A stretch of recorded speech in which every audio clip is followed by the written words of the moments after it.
And this morning I went and had coffee at 6:30 at this local coffee shop. And there was a woman in there who just came back from Central Park, and she had this leaf. It's fall. It was this big, Oh right? my goodness. And she was like, just marveling at this leaf. And I looked at her and she was so blissful about a leaf at 6 o'clock in the morning. And I said, that's a beautiful leaf. Pre-coffee. And she said, I know. I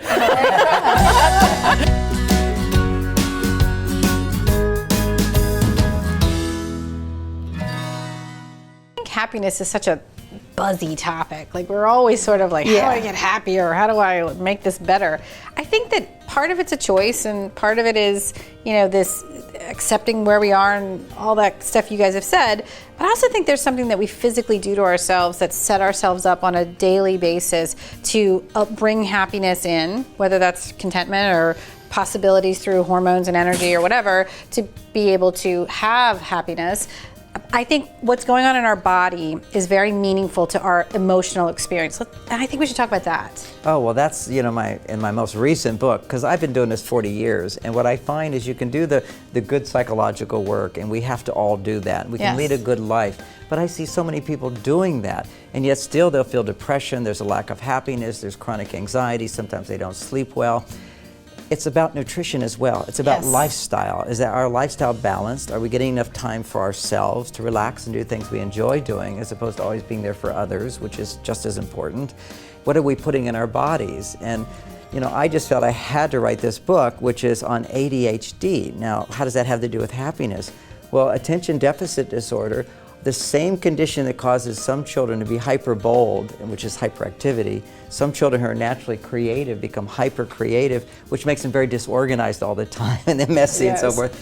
Other children are sensitive types, and they take things very personally. And when you add ADHD to that, you become hypersensitive. And these people are such giving, loving people. But when you have this change that happens in the brain, and what causes that change?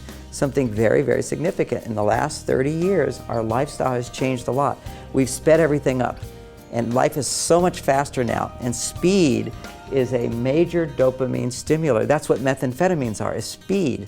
Our lives have become speed, stimulation, and our diet has matched that with things like sugar and junk food and caffeine and all these stimulants.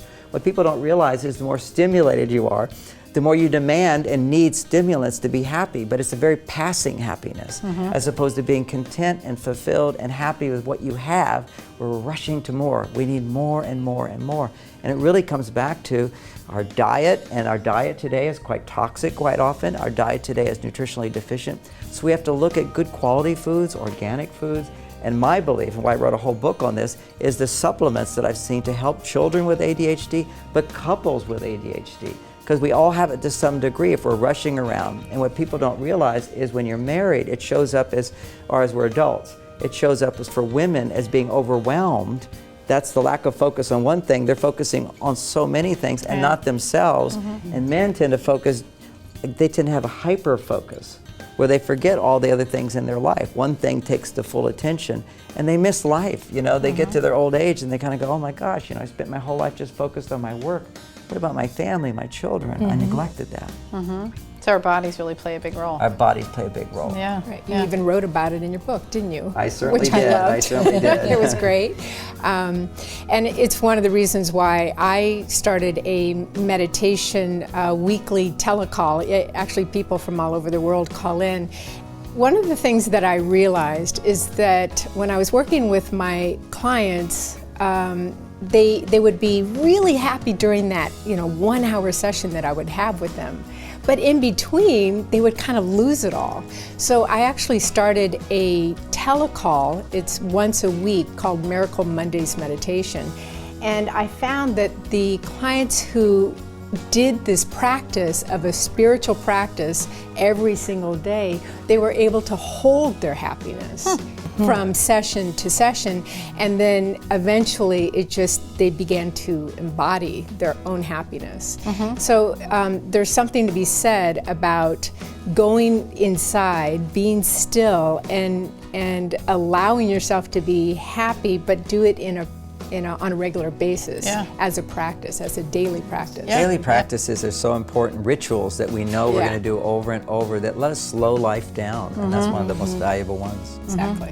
sounds like it allows them to be centered and more mindful of their life and be more intentional in life, which is important when you want to create your own happy life. Absolutely. It's a time to receive. I often tell my clients to go spend time in nature. Yeah. And Nice. especially, Definitely.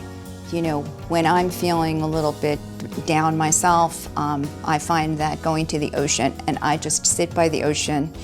And anytime, you know, I spend time in nature, or I have my clients spend time in nature, it really shifts my energy, and I just feel more connected. And so it's been, you know, I find that's very, very helpful. I think people really have lost that piece. Yeah. You know, just slow it down and just spend a little time, even, you know. Unplug.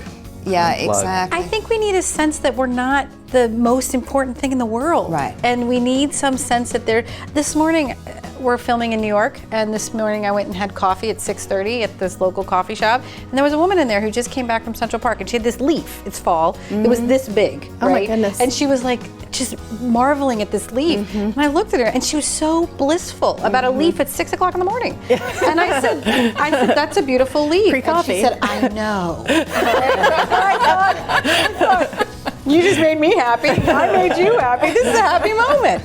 So, you know, I think what we're looking at with happiness is that it is a choice and it is a practice, right? And it's something, if people want to cultivate more in their lives, they have to pay attention to it every day, look at their bodies, look at what they're eating, how they're behaving, what their expectations are, and work on that again and again. There's no magic answer. You just have to practice.